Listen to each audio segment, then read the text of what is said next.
The islands and reefs of the South China Sea are variously claimed by 6 different governments. That's right, 6. And sovereignty over these islands is significant because of something called the United Nations Convention on the Law of the Sea, or UNCLOS. UNCLOS states that every coastal nation has the rights within a 200 nautical mile exclusive economic zone off its coastal waters. Ownership of the islands, therefore, dictates who has the rights to the resource-rich South China Sea. Who owns the seas has always been a difficult concept. In the 18th century, Dutch legal theorist Cornelius van Binkenshoek stated that a nation owned the amount of sea it could defend from the land. At the time, that was the distance of cannon fire, around 3 nautical miles. The cannon shot rule is still used by several countries to this day, including Jordan and Singapore. In 1945, President Truman extended U.S. jurisdiction to the end of its continental shelf, the continuation of the landmass underwater until it drops down to the ocean floor. Then the U.S. built the world's first offshore oil platform out of sight of land in the Gulf of Mexico in 1947, 10.5 miles off the Louisiana coast.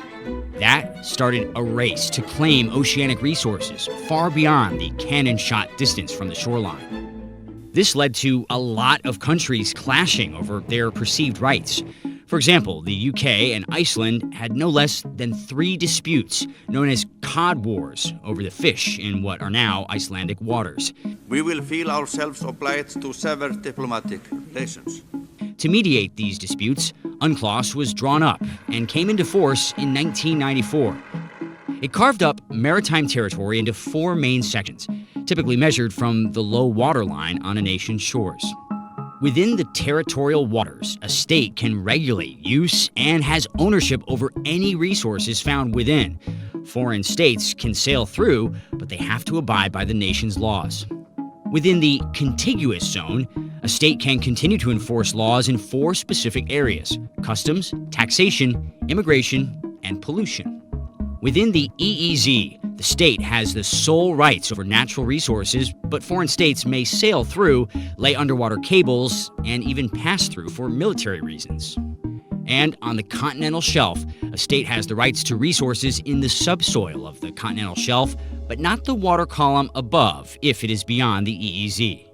Although 168 parties have ratified UNCLOS, it has far from resolved maritime territory disputes. For example, France went up against Canada outside the Gulf of St. Lawrence over its overseas territory of Saint-Pierre and Miquelon. Their fight is with Canada. Even sending a Navy frigate and seismic ship to test for oil in disputed waters before the two came to an agreement in 1992.